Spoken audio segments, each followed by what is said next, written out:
How much sodium do you need if you're an athlete? In this video, I'm gonna answer 3 things for you. How much sodium you need, when you should take it, and finally, what sodium salt is best for you. You ready for it? Let's dive in.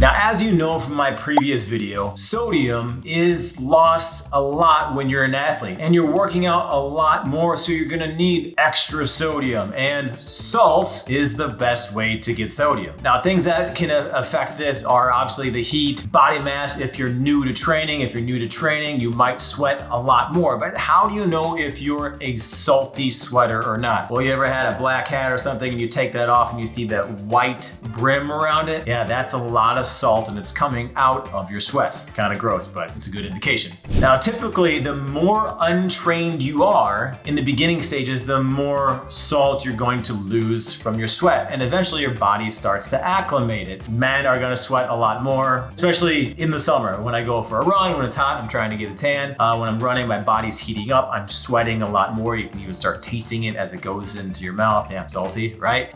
But we sweat a lot more than females, but some females do sweat a lot themselves as well. Now, when you're working out, you need to replenish the lost sodium with electrolytes. If you don't replenish that, your performance is gonna go down, your recovery is gonna go down, you're gonna have all sorts of issues, and you're also gonna risk cramping, which, especially if you're in a game situation, you don't wanna cramp during that, because that's just gonna put you out of the game, or potentially even longer. So how much sodium do I need for training? Well, that can be a complicated question because everybody is different. As I said before, heat, gender, how acclimated you are to working out is going to vary person by person, but I'm gonna give you some tips here. Now, you've probably heard that most Americans need to cut back on sodium, but this isn't really true for athletes. Athletes are eating better. We're not having a ton of processed food, so you're not having as much sodium as your average American eating that standard American, sad, crappy processed diet. Now, the average American consumes 8 to 12 grams of table salt per day. That's 20 to 30 times the RDA. That's a huge amount. They probably don't need to get excess sodium because they're getting a ton. Now, the recommendation for the general population of sodium is about 2,300 milligrams of sodium per day, or about 1 teaspoon of table salt. But athletes require salts more than the general population. So how much salt does an athlete or you need? The baseline recommendation is 500 to 700 milligrams of sodium per hour, but this increases up to 2,000 milligrams of sodium if you're unconditioned, you're detrained, you're training in heat, humidity, or you're wearing a lot of clothing as well. You're going to sweat more and lose more sodium and electrolytes. Now, if you're sweating a lot and working out for a long period of time in the heat, something like that, you need to be replenishing your sodium and your electrolytes the day of, but also the day before and the day after when you're working out, so your body can build that up so you can better perform, train, and of course recover. Now, you may be thinking, what's the strategy for sodium and salt intake? Here it is. Now, if your workouts are around an hour or 35 minutes in the heat where you're gonna sweat more,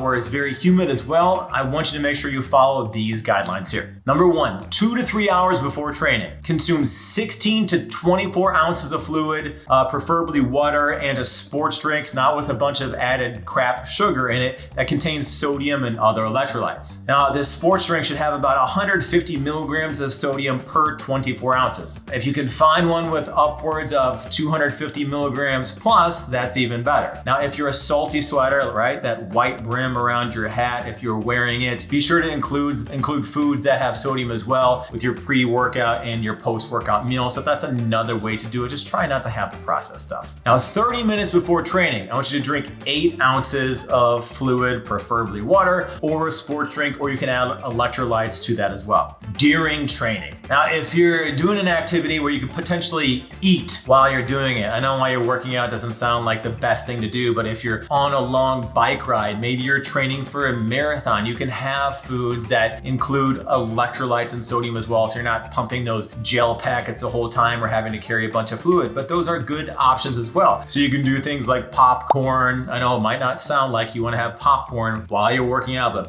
salted popcorn, you can have pretzels, even a pickled juice, not my favorite. Or obviously you can have the sports drink or put those electrolytes in your water. That's what I prefer to do myself because eating while training isn't that great. But if you're training for something like a triathlon, an Ironman, something where it's hours on end, that food may help satiate you a little bit and keep you going mentally as well. You just need to know yourself best. Now, while you're working out for a long time, 35 minutes in the heat or an hour or longer, I want you to have 4 to 6 ounces of water or sports drink every 15 to 20 minutes. So you're making sure you're replenishing the sodium and the electrolytes. You're gonna start with about a 500 milligram sodium per hour of exercise and increase from there. But start with that 500 milligrams and work your way up. After training, now we all sweat differently, and 1 hour of working out for you doing weights might be completely different of 1 hour for you for going for a run. You're going to sweat at different rates. So I want you to be aware of that. Now, sweat rates, they can range anywhere from 1 to 4 pounds per hour of sweat. Yes, 4 pounds per hour. That's a lot. Now, one way to determine your particular sweat weight is weigh yourself before training and weigh yourself after training. Whether you're 1, 2, 3, 4 pounds or more, then you can know how much sweat you're losing per hour, and you can even break it down to every half an hour if you want to divide that if it's an hour. I know that's math, but think about it like that. Now, for every pound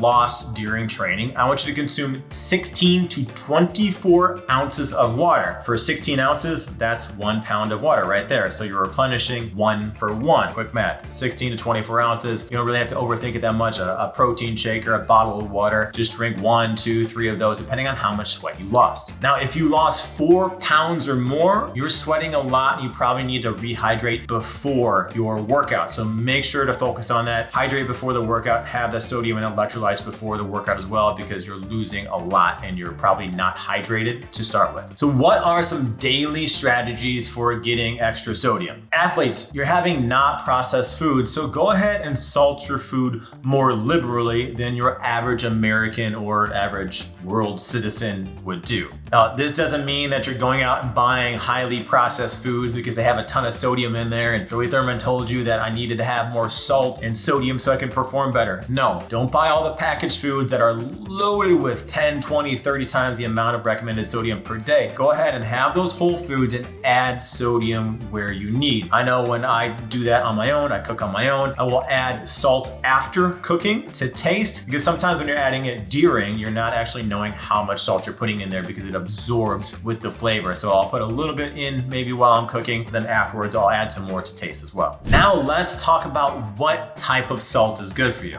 Now, salt is harvested from salt mines or by evaporating ocean water. All types of salt are made from sodium chloride and the nutrient of them varies minimally. Although less processed salts contain more minerals, the amount is not enough for other substantial nutritional benefits. So different salts can vary mainly on flavor as well as the amount of minerals that are in there. Now, number one, the most widely used table salt is extracted from underground salt deposits. It's heavily processed, removed of any impurities, which may also remove trace minerals, which are very important for a body. It's then ground into fine, as you see, the table salt version. Now, iodine was added in 1924 to prevent goiters and hypothyroidism. Now, these are medical conditions caused by iodine deficiency. Now, table salt also contains an anti-caking agent such as calcium, so it doesn't clump up while you're having it. Number two, kosher salt. Now, this is coarsely ground salt named for its traditional kosher food preparation. Kosher salt typically does not contain iodine, but it does contain anti-caking agents. Number three, regular sea salt is produced by evaporating ocean or seawater. It's also composed mainly of sodium chloride, but sometimes contains small amounts of minerals like potassium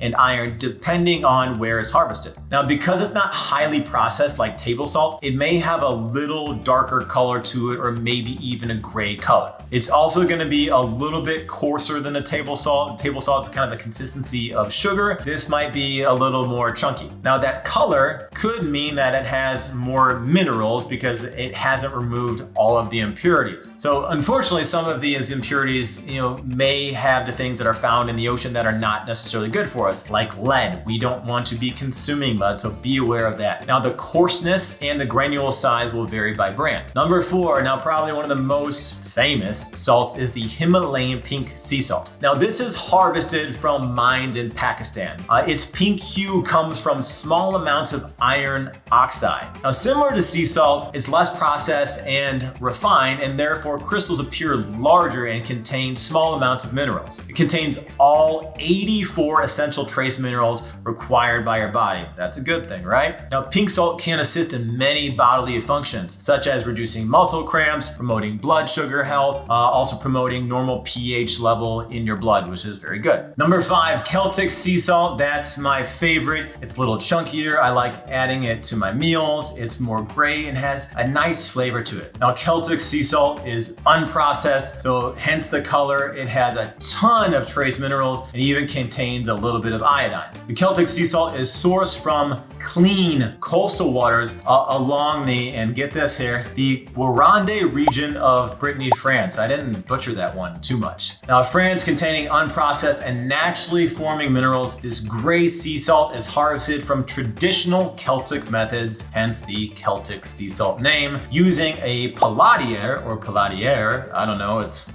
fun to say, I'm probably butchering it, which is a craftsman salt harvester. Now, good quality salt has all of these elements present. Now, a good Himalayan pink salt is very good for you, or a Celtic salt that have all other ingredients that you really need, and they get rid of the crap as well. The table salt you probably don't need, even if you are not having iodine. There's things that you can get that have iodine in them, and cranberries, by the way, is something that you could have that has iodine in there. Celtic salt does have some iodine, and it even has more minerals than pink Himalayan sea salt. Now, I'm not saying that pink Himalayan sea salt is not good. It's very good, so don't get rid of it now, but maybe switch it up a little bit. I like the Celtic salt, especially if I'm having some sort of, red meat protein. I add it on there. Sometimes I add it in my water, and I have the pink Himalayan sea salt as well. Now, you always want to choose a more natural salt and avoid the processed stuff, because there's really not that many minerals in there for you, and you can make some better decisions, especially after watching this video. Now, as you probably figured out, there's a big difference between regular processed table salt and the good salt that we've talked about here today. Make sure you swap out all of your crap salt with pink Himalayan sea salt or that Celtic salt. I know you're gonna feel so much better. These are the best ones and the ones that I prefer myself. Now, I want to hear from you. What do you think about this video? What type of salt are you having? What questions do you have for me? Add them in the comments below. I'm Joey Thurman. Thank you so much for being here. Remember, get some more electrolytes. If you sweat a lot, you're an athlete, and you're not having a bunch of processed foods, you can add more salt to your life. It's not the white devil like everybody thinks it is. Cheers, be well, and